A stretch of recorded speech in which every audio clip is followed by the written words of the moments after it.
आइए बच्चों, आज मैं आपको बताती हूँ कि यदि आपकी रुचि सरकारी नौकरी में है तो वो किस तरह से प्राप्त की जा सकती है।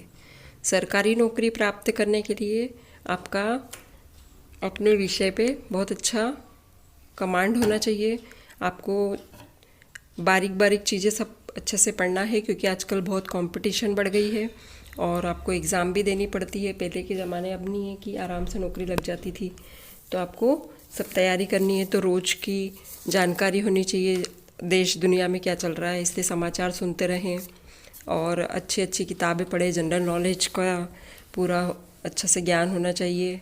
और इस सब के साथ हमें रोज़ नियम से, कोई परीक्षा हो या ना हो, यदि हम रोज़ पढ़ेंगे, रोज़ कुछ ना कुछ ज्ञान की बातें सीखेंगे, तो हम कोई भी एग्ज़ाम देंगे तो हमें उसका बहुत लाभ मिलेगा। इसके लिए कुछ ना कुछ अच्छा पढ़ते रहना चाहिए और जब भी एग्ज़ाम निकलती है तो वो एग्ज़ाम देनी चाहिए। और हमें हमेशा अपडेट रहना चाहिए, जैसे आधार कार्ड हो, हमारी अंक सूची हो, और जो भी हमारे कागज़ होते हैं आधार कार्ड के अलावा, जैसे वोटर आईडी है, सब चीज़ समय पे बनवाएं और सभी चीज़ों को अपडेट रखें। उनमें कोई तारीख वगैरह की गलती ना हो, जन्म तारीख एक हो, नाम एक हो, एक स्पेलिंग का एक अक्षर की भी गलती होती है तो काम रुक जाता है, गड़बड़ हो जाती है। इसके लिए हर चीज़ प्रॉपर होनी चाहिए और एक फ़ाइल बना के रखें जिसमें सारे ओरिजिनल डॉक्यूमेंट्स संभाल कर रखें, और एक फ़ाइल ऐसी हो जिसमें सारे डॉक्यूमेंट्स की फ़ोटो कापियाँ संभाल के रखो। तो बाहर लेके नहीं घूमना चाहिए ओरिजिनल डॉक्यूमेंट्स, क्योंकि वो अगर खो गए तो दोबारा बनने में दिक्कत आती है और उन सब की आवश्यकता आपको जब भी कहीं नौकरी में के लिए जाएंगे तब लगेगी।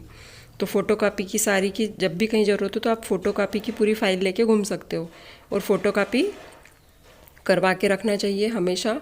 और जब भी आपका कहीं वारंट्स निकलती है तो उसको आप भर सकते हैं, आवेदन दे सकते हैं। और आवेदन के लिए जो भी मांगा जाए वो आपके अगर कंप्लीट होता है तो आप भर सकते हैं फॉर्म, है ना। इस चीज़ का ध्यान रखना चाहिए।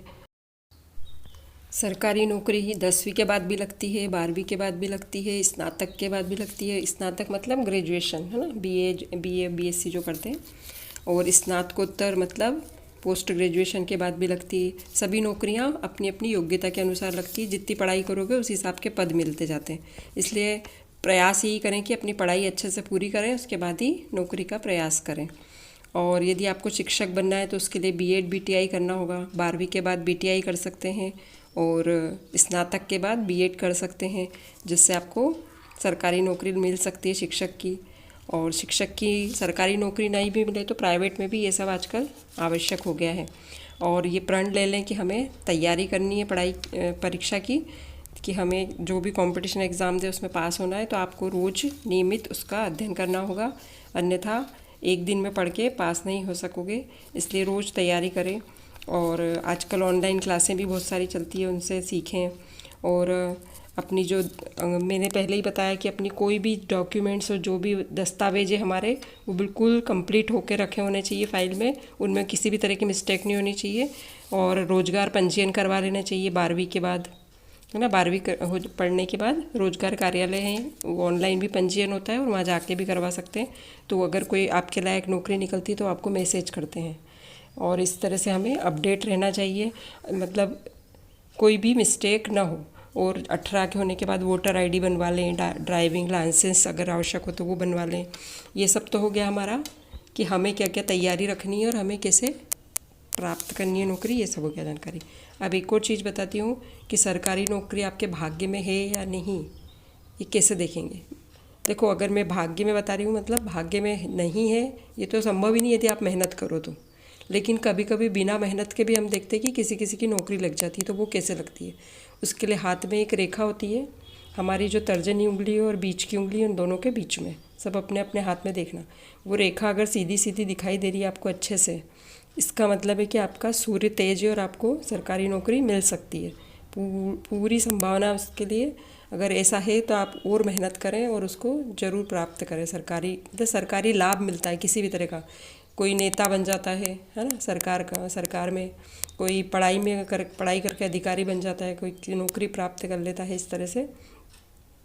और यदि ये भाग्य में नहीं भी है तो भी हम खूब ज़्यादा मेहनत करनी पड़ती है और खूब ज़्यादा मेहनत करके भी प्राप्त प्राप्त कर सकते हैं।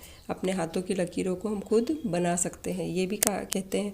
तो ये सच है कि जैसे आपको मेहनत करना है तो भी फल मिलेगा, और कभी कभी भाग्य से भी फल मिलेगा। जो भाग्य से मिलता है वो भाग्यशालियों को मिलता है। इसलिए आपका भाग्य कैसा है ये तो छोड़ दीजिए, आपको वैसे भी समझ में आ जाएगा रोज़ रोज़ में, अपने आम दिनचर्या में, कि हाँ आसानी से कोई चीज़ मिल जाती है या बहुत मेहनत करनी पड़ती है। तो जैसा भी हो आपको मेहनत करनी चाहिए। अगर भाग्य में भी है तो और अच्छा मिलेगा। इसके लिए प्रयास करते रहे, और आपको बहुत बहुत शुभकामनाएं। आप अच्छी तैयारी करें, आगे बढ़ें और आकर अपने शिक्षक, माता पिता सबका नाम रोशन करें। धन्यवाद।